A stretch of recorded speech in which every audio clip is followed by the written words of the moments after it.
The Eagles lose out on potentially their top two offensive coordinator candidates. Who will they hire? We'll talk about it here in this episode of Eagles Latest right here on FanArch. I'm your host, Cory Nidoh, and as always, thanks so much for tuning in.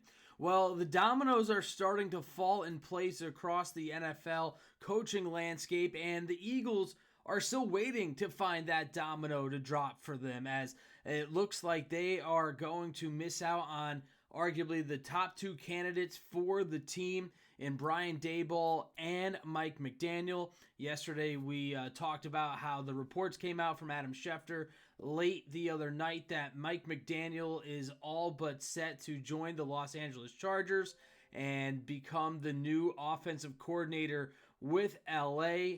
And we talked about the reasons maybe why he chose there and over Philadelphia. Obviously, there are some connecting factors that might go into it. Obviously, they play in a dome for 10, 11 games this season, the way their schedule is looking. So you get a perfect landscape in terms of your offense not dealing with poor weather. We know how bad Miami played in the past under McDaniel in cold weather, in bad weather. That certainly is a draw. McDaniel also a West Coast guy, originally from Colorado. His wife's from California, able to go out there and make something out of Justin Herbert, who I have said before, I just think is a bit overrated. He just can't find a way to win the big game, whether it's his fault or not. But maybe Mike McDaniel can unlock him a little bit more moving forward. So we mentioned Mike McDaniel is out, and now it seems like Brian Daboll, who also recently interviewed with Philadelphia, will not be joining the Eagles as an OC. He is supposed to interview with Buffalo for the head coaching job, and reports came out yesterday that if he does not get the head coaching job, it is believed that he will become the new offensive coordinator with the Tennessee Titans. Yes, the Tennessee Titans, who were in the bottom of the AFC South. Another high draft pick coming their way, but it does seem like Daboll has an attraction to the potential that Cam Ward has, this past year's number one overall pick, and it looks like that is going to be his decision. It's either going to be an OC over with Robert Saleh, who was just signed to a 5-year deal with the Titans to be the head coach, or Daboll becomes the new head coach up in Buffalo, where he, of course, had success with Josh Allen as an OC. So really kind of some surprising turn of events here for the Eagles, and we talked about it yesterday a little bit as to maybe why this is not the most attractive destination for offensive coordinators. Diana Rossini has mentioned it. Some other reporters have mentioned it. I pushed back a little bit yesterday. I think that some of it doesn't really check out, and the reasons I mentioned, good skill set players, still a talented roster, one of the best defenses in the league, a general manager and owner that is willing to spend as much money or draft capital as possible to improve this team.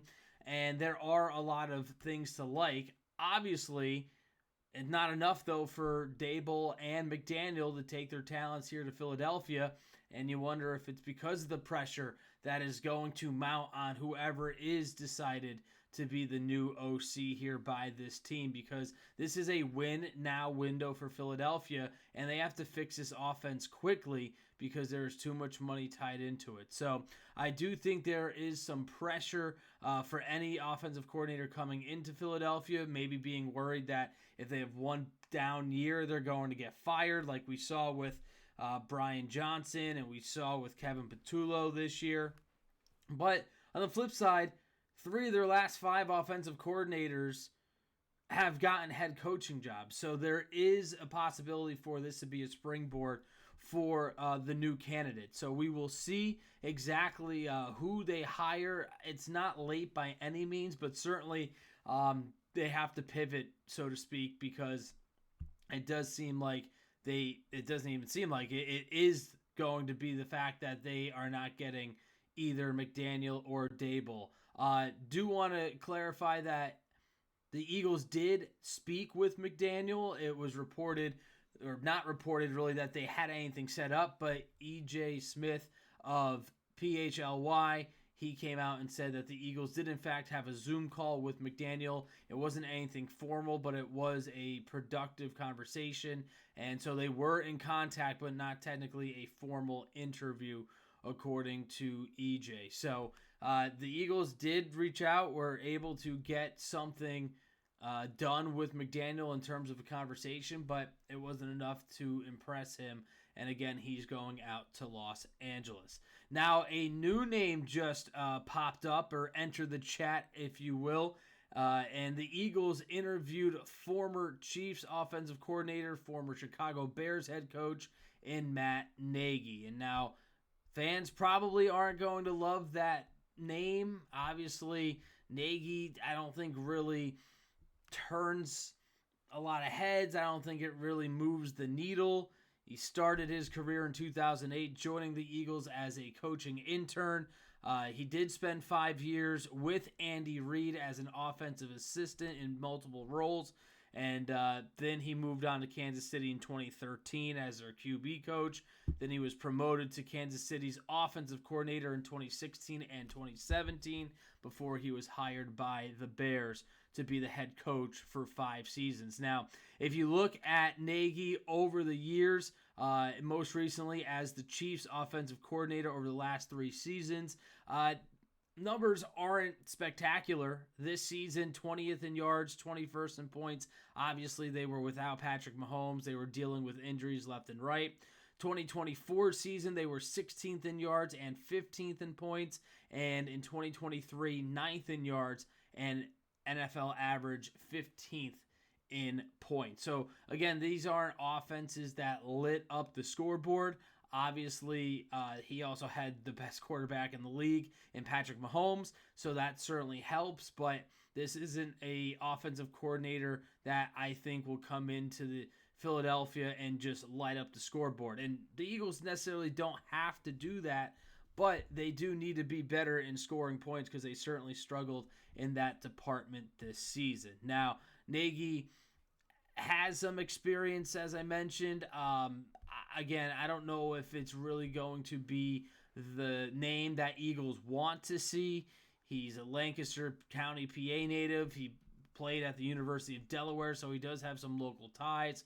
There is some interest maybe from him to return near his hometown, whereas, again, as we mentioned, Dable and McDaniel really had no connection to the Philadelphia area or to the Eagles for that matter. So maybe that plays a factor, but Matt Nagy did interview with the Philadelphia Eagles, and we'll see if he ends up being a potential fit.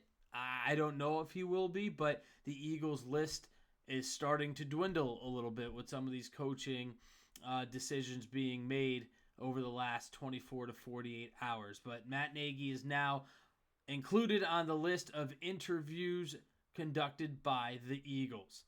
Now, another potential suitor could be Charlie Weis Jr. Now, the thing with Weis Jr. is he is set to be the offensive coordinator at LSU, and there has been reports that he really has no desire to make the jump to the NFL. But he is an up-and-comer. This is a young man that absolutely turned Ole Miss's offense into a juggernaut, basically taking a hatchet to the record books and just setting all types of offensive records for the Rebels. He's been a part of very explosive, flexible offenses, making stops at Florida Atlantic University, University of Southern Florida, and now he's joining Lane Kiffin over at LSU. So he's been able to show that he can adapt to different styles of offenses, different styles of plays. He also likes to run the pro-style RPO that Jalen Hurts succeeds in, right? I mean, that is what we saw early in Hurts' career, and it definitely is a positive for Hurts and this offense. But another thing is the system that Weis Jr. likes to run is attacking the area of the field where Jalen Hurts, just for some reason or another, does not like to throw the football, and that is over the middle with a lot more crossing concepts. He also likes to run up-tempo, and that's something that the Eagles certainly have not done over the last couple of years. Now, some of the risks for the possibility of signing Weiss Jr. is obviously he has not called plays at the NFL level, but he does have play calling experience at the highest college level. So I think that is still better than another Kevin Patullo where they hire somebody that has never done it before. So that is a positive there. At least he does have experience. Secondly, would he want to put a staff together? Again, a lot of these offensive coordinators, they want their own staff, from offensive line coach to running back coach, quarterback coach, the list goes on and on. Could he possibly build a legitimate staff at the NFL level? So we'll see if anything changes on the Weiss Jr. front, but again, right now, he is expected to stay at LSU for the time being and join Lane Kiffin there to get the Tigers back on track. So Matt Nagy, Charlie Weiss Jr., two guys to keep an eye out for. Again, there's some other names that might be floating around. I don't think the Eagles are behind the eight ball in any means, but I do think that it could be a little demoralizing maybe to fans that they didn't get what seemed to be reported their top two dogs in McDaniel and Dable. So we'll see how they pivot. Again, we've seen the Eagles make hires of guys that we've never heard of, right? I mean, Doug Peterson comes to mind. Nick Sirianni, the last two head coaches for this franchise, were former players either at the NFL or college level that nobody really knew or nobody thought would be suitable candidates, and they've led the team to arguably some of their best seasons. So it doesn't have to be somebody that is a household name, but it has to be somebody that is flexible, has a clear vision, and can handle the pressure that is going to be attached to this offensive coordinator position. I mean, there is no doubt that as soon as they take their first step in this building and they take their first step on the field, that all eyes will be on them and how they build this offense, how they call games or call plays throughout the games. And that's going to be a big magnifying glass, a big microscope, whatever you want to say or use, for that person who takes over this position. So we'll see if the Eagles end up hiring anybody over the next few days. But again, they certainly do have some time to iron everything out and make sure that they make this hire the right one, because it needs to be the correct one. Because I think this is a team that, although has a lot of talent, there's some question marks that they have to fill and answer, whether it's tackle, tight end, cornerback, safety, maybe a wide receiver if they decide to move A.J. Brown. There are some questions that Howie Roseman will have to address, but if they can get a solid offensive coordinator with a good plan of attack, that will certainly help things out a good amount.